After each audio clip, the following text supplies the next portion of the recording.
I want to welcome to the program right now from Doctors for Responsible Gun Ownership, Dr. Timothy Wheeler. Dr. Wheeler, thank you, sir, for coming on the show tonight.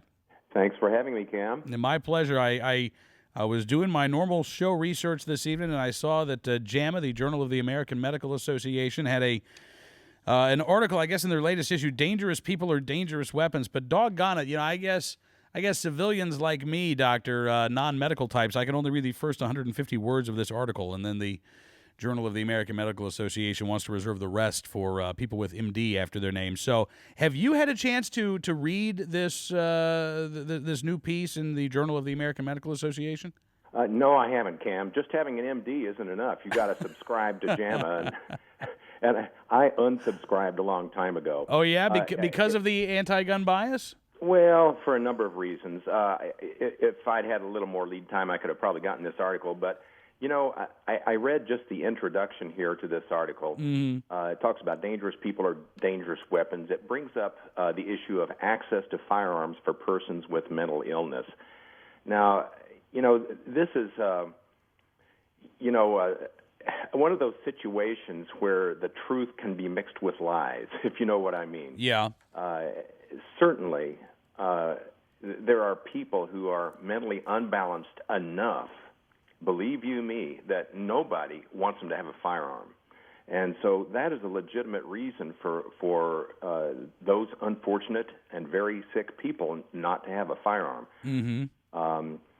The problem is the slippery slope that you get into, and that slippery slope which JAMA and its editors and contributors are all too willing to have us all slide down, that almost any type of excuse for mental illness or maybe even a temporary, depression or state of anxiety or stress or something would be enough, if they got their way, to disqualify the average citizen from having a firearm. And that's where we go wrong. Yeah, I think you're exactly right, Dr. Wheeler, because the first part of this article talks about the shooting in Tucson, Arizona. But, when you look at this, it seems like the gun control advocates would like to simply disqualify every one of us from being able to legally own a firearm. But barring that, they believe that the mandate or that the attention should be paid to the guns as opposed to what I would consider to be the more important aspect, and that is paying attention to the individuals. I mean, you look at what didn't happen in Tucson, Arizona, for instance, and what didn't happen at Virginia Tech. And what didn't happen was that you never had anybody in a position of authority who had recognized some very troubling signs. They never did anything about it. They never took that next step. And that's concerning to me because, it seems like if the other option is, well, let's just place so many rules on the law-abiding, the folks who are not mentally ill, that their rights are jeopardized or taken away, rather than viewing this as a mental health issue and talking about the things that we can do to make sure that people who are troubled, to say the least, are identified and help can be made available to them. I think we're going to be barking up the wrong tree. I don't think we're actually going to do anything to make this culture any safer. Well, that's right, Cam. The regulatory machine of government is a very blunt tool indeed. And the usual situation that happens is that many innocent people are caught up in this widely cast net. Some people might make the same comparison with security at airports, where we have, little old ladies and congressmen, being strip searched, basically, Mm-hmm. because of, one thing or another, just to make sure that they're not a security threat. But in this situation, JAMA as an article and as an institution, I think our listeners need to know this, over the years has been known as a factory for these so-called scientific ideas and recommendations that are really oriented towards eliminating gun ownership in the disguise of increasing public safety. And it's inevitable after these, high-profile public shootings that they come out with these articles. This one says, the shooting, and I'm quoting here, the shooting at a civic gathering left 6 bystanders dead, renewing the politically divisive debate about the appropriate response to violence. Well, no, it didn't renew that debate. That debate was really settled back in the 1990s. Yeah. But JAMA will use any, sensational event like this to try to revive the debate and to promote their gun control agenda.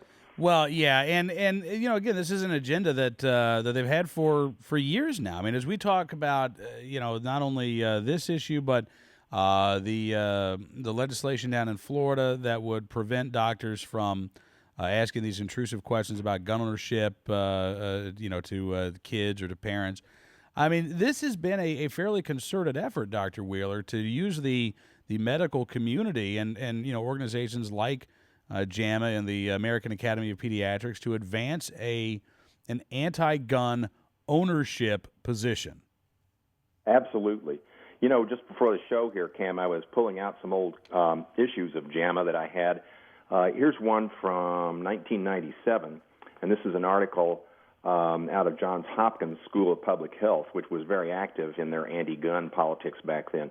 This article, under the guise of science, advises sending petitions to the Federal Trade Commission asking it to try to regulate or eliminate ads by firearm manufacturers that promise home protection. That's one of the mechanisms they had for going at it. Here's another one by Thomas Cole in JAMA. This is from 2001, talking about the idea of limiting the entire supply of guns to try to keep the bad guys from getting them. Well, the problem is the vast majority of good people also would have a limitation of the supply of guns. They would have it. It would be difficult for them to get firearms too. Yeah. Which is really what these folks want. Yeah. And it just goes on and on in JAMA. Well, that's exactly right. I mean, their attitude is if there are fewer gun owners out there, then there are fewer opportunities for bad guys to perhaps steal firearms, fewer opportunities for guns to end up in the hands of bad guys, and therefore there'll be less crime.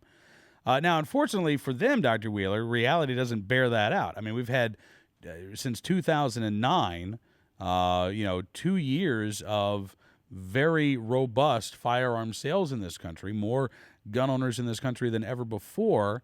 And the headline from the New York Times yesterday was experts, puzzled over the drop in the violent crime rate, a 5.5% drop in the violent crime rate between 2009 and 2010, with more gun owners and more firearms in America.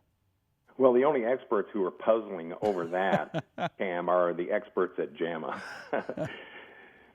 Yeah, I guess so. Anyway, it's interesting to see that they are trying to revive this as an issue. I'm curious, Dr. Wheeler, because I've talked to you, I've talked to some other medical professionals who are gun owners, and I'm sure that there's a bit of sampling bias in who I'm talking to and who wants to talk to me about these issues. But what kind of opinion do the most medical professionals, I guess, have about JAMA and these other organizations inserting themselves in these social or cultural issues like gun ownership? Oh, there's a lot of controversy about that in the medical profession. In fact, in a related issue, and this goes back to 1999. I saw an issue here that said that George Lundberg, the editor, was ousted abruptly back in 1999 because he used JAMA and a so-called scientific article in JAMA to try to defend President Clinton when he was going through his impeachment. Now, the issue there was not about guns. It was about, the trouble he got into with Monica Lewinsky. But the point is similar, and that is that, JAMA has no problem with using the authority of their masthead, of their publication, to try to promote these political issues. And you're right, there are a lot of doctors who do not appreciate that. They see through that, and it diminishes their credibility, the credibility of JAMA in the eyes of these doctors as a result. Yeah, absolutely. Well, Dr. Wheeler, thank you again, sir, for coming on the program tonight. It's always a real pleasure getting a chance to talk with you. Thank you, Cam. Dr. Timothy Wheeler with Doctors for Responsible Gun Ownership joining us here on Cam and Company.